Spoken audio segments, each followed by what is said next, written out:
Vogue, this is Princess Golem here, and I will be taking you step by step into a pink alien look. First things first, let's get into skincare. This is my favorite serum, and it's called Mucus 92. I really like the slimy stuff.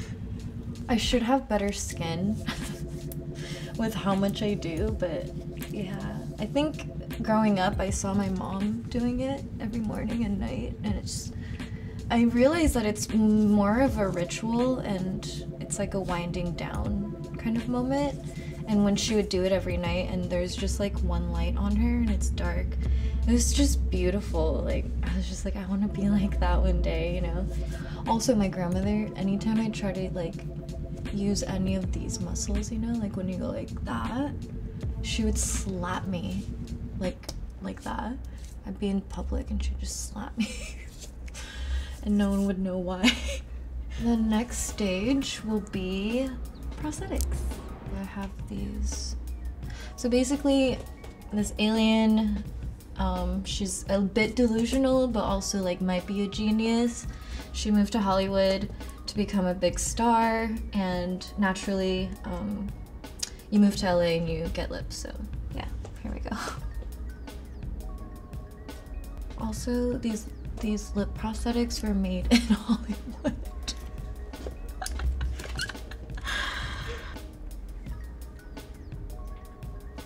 And so let's just powder this down.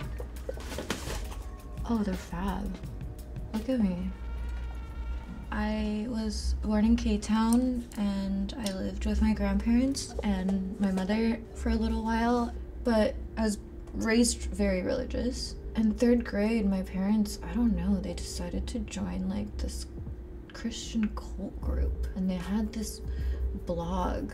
They would review every like part of pop culture and tell you if it's safe for kids to watch. Harry Potter is a big no-no, very big satanic demon worshipping. If you watch it, your kids will, you know, die kind of thing, go to hell. And I remember that year I had to burn all my Pokemon cards in like a fire. It was really dramatic. And I think that was the moment I was like, oh, this is like kind of BS, you know?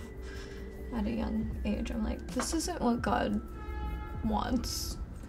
I had such a like a weird upbringing, and I really didn't have many friends.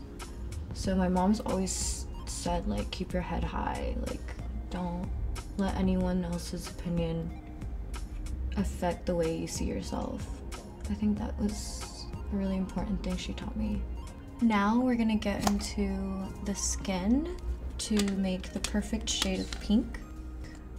Kind of mapping it out.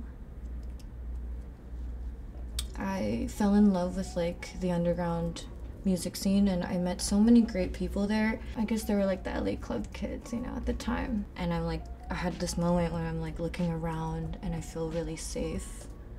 And I felt like my people were there, you know? Okay, so next we're gonna do a bit more contour with a darker pink. Just get it really nice, and then we're gonna bake it.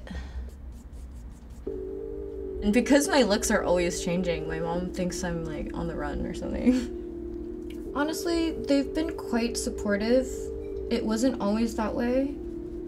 Like I knew I broke them in when I showed up with my new haircut. And my mom complimented me. She was like, that looks really good. It opened up your face. Nice. And I was like, I really don't want to do a look my mom thinks is cool, but she is really cool, so it's okay.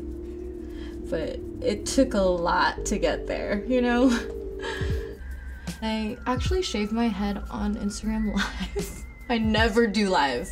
I'm really inspired by beauty standard during the medieval times when women would shave half their heads. It was a religious thing. But that was actually like deemed the most beautiful thing you could do as a woman, which is really profound to base a whole beauty standard, and a weird one too, like not very common, because of what you believe in. I just found that so beautiful. Princess Gollum comes from my mom and I used to watch Lord of the Rings, and that was one of the approved things on the list, and the only things that I was like interested in watching. I have really fond memories with her going to the theater to watch it, watching it at home, talking about what we think things meant, and she coined me as Smeagol, and then when I'm being bad, she'd call me Gollum. So that always stuck with me, you know?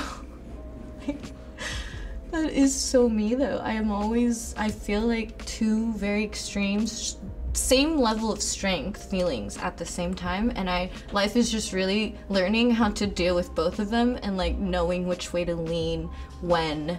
My mom has the Instagram Queen Gollum. Her bio reads, "There is no princess without a queen." So yeah, she's holding that for me. Thank you. Thank you, Emma. My iconic like starting out look with Princess Gollum was these like really vintage 90s I found at this vintage store, but my reference photos for that were so funny because it was 2 pictures of Gollum and then one of Tank Girl. This is a good place to like put the brush down, and I'm gonna let it bake with this setting powder. I learned this from a drag queen. Okay, so now that my cream base is baked, now I'm going to contour with a little bit of powder. It's quite nice. It's a nice pink. And now we will go into mapping out the design using eyeshadow and a lipstick. Modeling is tough. The industry is tough. There's definitely hurdles that I go through. Being 4'11", it's kind of unheard of unless you're a child. But when I saw that challenge, like, oh, this is how it is, and I don't agree with it, and like, I'm gonna try my best if I can to go in and just fuck it up, you know? I mean, that's kind of like why I do it, right? It's because I want everyone to have equal opportunity, and I do it for the freaks. But, you know, really, it's hard for us to find our place in the world. It really is. You really have to like wear a mask. You kind of have to step back sometimes. Okay. I don't like look or watch a lot of things for inspiration. I could literally be walking across the street and find a pile of trash and I would be so inspired and I would want to make something, or, you know, a color of like someone's pee, or I don't know, just like really random things. So now I'm gonna add the silver. I'm feeling pretty good. I'm feeling pretty great. Okay, so I'm really happy with my makeup now. Yeah. Ooh, that looks kind of real. I'm going to this really cool party later, and I'm putting together this great outfit, but the only thing I'm missing is shoes. So we're gonna go to my favorite shoe spot, and I'll see you there. Bye.